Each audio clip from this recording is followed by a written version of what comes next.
ఈరోజు రెండో అధ్యాయంలోకి వెళ్దాము. రెండో అధ్యాయానికి సంబంధించి మొత్తం 72 శ్లోకాలు ఉన్నాయి. సో నేను భగవద్గీత కూడా సింపుల్గా మనం రెగ్యులర్గా మాట్లాడుకునేటువంటి భాషలో చెప్పేటువంటి ప్రయత్నం అయితే చేస్తున్నాను. మొదటి అధ్యాయంలో ఏముంటుంది? అర్జునుడు తన వాళ్ళందరినీ చూసి నా వాళ్ళని నేను చంపుకోవడం ఏంటి, దానికన్నా నేను చావడమే మంచిదని చెప్పేసి ఏడుస్తూ కూర్చున్నాడు. సో ఇప్పుడు రెండో అధ్యాయంలో ఇది గీతాసారం, శ్రీకృష్ణుడు ఏం చెప్తాడు అనేది రెండో అధ్యాయంలో ఉంటుంది. సో సంజయుడు ఇలా చెప్తుంటాడు. అలా జాలిగా కన్నీళ్లు పెట్టుకుంటూ దుఃఖంతో కూర్చున్నటువంటి అర్జునుడిని శ్రీకృష్ణుడు ఇలా అన్నాడు. అర్జున, ఇలాంటి విషమ పరిస్థితిలో నీకు ఇలాంటి మోహం ఉంది, ఇది పామరులు చేయాల్సినటువంటి పని, పండితులు చేయాల్సింది కాదు. స్వర్గానికి విరుద్ధమైనటువంటి దారిలో నువ్వు వెళ్తున్నావు.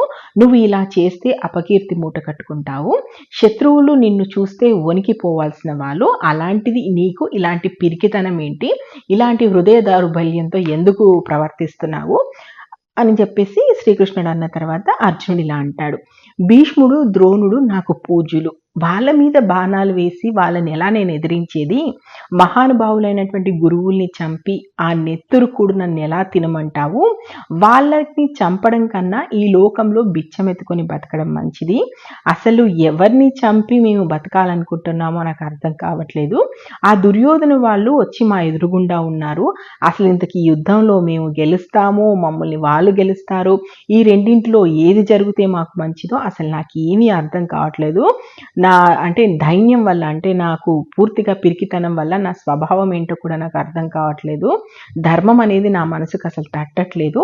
అందుకే నిన్ను అడుగుతున్నాను, నాకు అసలు ఏది మంచి ఏది చెడు, ఇదిగో ఇప్పుడు నేను నీ శిష్యునిగా మారుతున్నాను, నిన్నే శరణ్ అంటున్నాను. నాకు ఇప్పుడు నువ్వు దేవేంద్ర పదవి తీసుకొచ్చినా లేదా భూలోక సామ్రాజ్యం మొత్తం నా చేతిలో పెట్టినా కూడా నాకు ఇప్పుడు ఉన్నటువంటి దుఃఖం నుంచి నేను బయటపడలేని పరిస్థితిలో ఉన్నాను. కాబట్టి కృష్ణ శరణు, ఏం చేయాలో ఏం చేయకూడదో నువ్వే నాకు చెప్పు అంటాడు. ఇంకా సంజయుడు ఇలా చెప్తుంటాడు. శత్రువులు అంటే 3 చెరువులు, అంటే శత్రువులను ముప్పు తిప్పలు పెట్టి 3 చెరువులు నీళ్లు తాగించేటువంటి అర్జునుడు అలా అనేసి ఇంకా నేను యుద్ధం చెయ్యను, ఈ యుద్ధం చేసే పరిస్థితులు అయితే నేను లేను, చెప్పాడు కదా నా గాంధీవన్ నా చేతిలోంచి చేజారిపోతుందని చెప్పేసి. అలా అని చెప్పేసి అలాగే కూర్చుండిపోతాడు. అలా ఏడుస్తూ కూర్చున్నటువంటి అర్జునుని చూసి శ్రీకృష్ణుడు చిన్న నవ్వు నవ్వి ఇలా అంటుంటాడనమాట. అర్జున, అసలు ఏడవడం అవసరం లేని దానికోసం నువ్వు ఏడుస్తున్నావు, పైగా పండితుడిలాగా దానికి కారణాలు చెప్తున్నావు.